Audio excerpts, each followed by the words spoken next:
அண்ணன் விஜய் அவர்களுக்கு நம்ம ஒரு விஷயத்தை வந்து பதிவு பண்ணிருவோம்.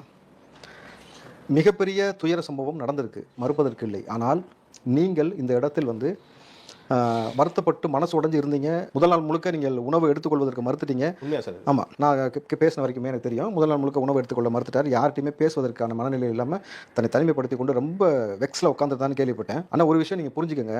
விஜய் அண்ணனுக்கு நான் சொல்ற மெசேஜ் இது ஒண்ணுதான். எதிரிகள் நம்மை சம்பட்டியில் அடிக்கிறாங்க அப்படின்னும் பொழுது அதை தாங்குவதற்கு நம்ம இரும்பாக இருக்கணுமே தவிர கரும்பா இருக்கக்கூடாதுண்ணே.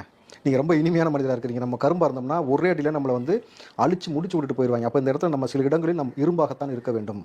நீங்கள் ஒரு ஆள் ரொம்ப ஸ்ட்ராங்காக இருங்க போதும். வேறு எதுவுமே இங்கே தேவை கிடையாதுங்க. ஒரு ஆள் ஸ்ட்ராங்காக இருங்க.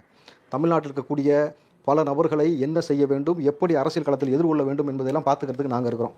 நீங்கள் ஒரு நபர் வந்து ஸ்ட்ராங்காக நின்றுட்டிங்கனாலே மிச்சம் எவ்வளோ பெரிய ஆலமரமாக இருக்கட்டும், வாழைமரமாக இருக்கட்டும், யாராக இருந்தாலும் அவர்களை எதிர்கொள்வதற்கு நாங்கள் தயாராக இருக்கிறோம். அப்போது நாங்கள் எதிர்பார்ப்பது மக்களின் தலைவனாக நீங்கள் இருக்கிறீங்க. உங்களை பிரபஞ்சம் தேர்ந்தெடுத்து கொண்டு வந்து எங்களுக்கு கொடுத்துருக்கணும் பொழுது நாங்கள் விஜயகாந்தை விட்டு வேடிக்கை பார்த்தது போல் உங்களை விடப்போவது கிடையாதுன்றதை நாங்கள் ரொம்ப தெளிவாக இருக்கிறோம். ஸோ நீங்கள் ரொம்ப ஸ்ட்ராங்காக, ரொம்ப ஸ்டெபனாக எந்த நோக்கத்தில் நீங்கள் வந்தீங்களோ அவ்வளோ வருமானத்தை விட்டுட்டு அந்த வருமானம்லாம் எனக்கு வேண்டாம், எனக்கு மக்களுக்காக நல்ல செய்யறதுக்கு வந்திருக்கீங்கல்ல, நிச்சயமாக நாங்கள் உங்களை கைவிட போவதே கிடையாது.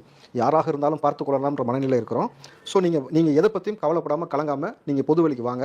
இன்னொரு தகவலை நான் மக்களுக்கு சொல்லிடுறேன். தளபதி விஜய் அவர்கள் ஒரு நாள் முழுக்க கரூரை போய் அந்த மக்களை எல்லாம் சந்திப்பதற்கு திட்டமிட்டிருக்கிறாரு. அதற்கான திட்ட வடிவமும் அதற்கான அனுமதியும் கேட்டுக்கிட்டு இருக்கிறாரு. பாதிக்கப்பட்ட ஒவ்வொரு குடும்பத்தையும் தனிப்பட்ட முறையில் அண்ணன் வந்து நிச்சயமாக சந்திப்பார்.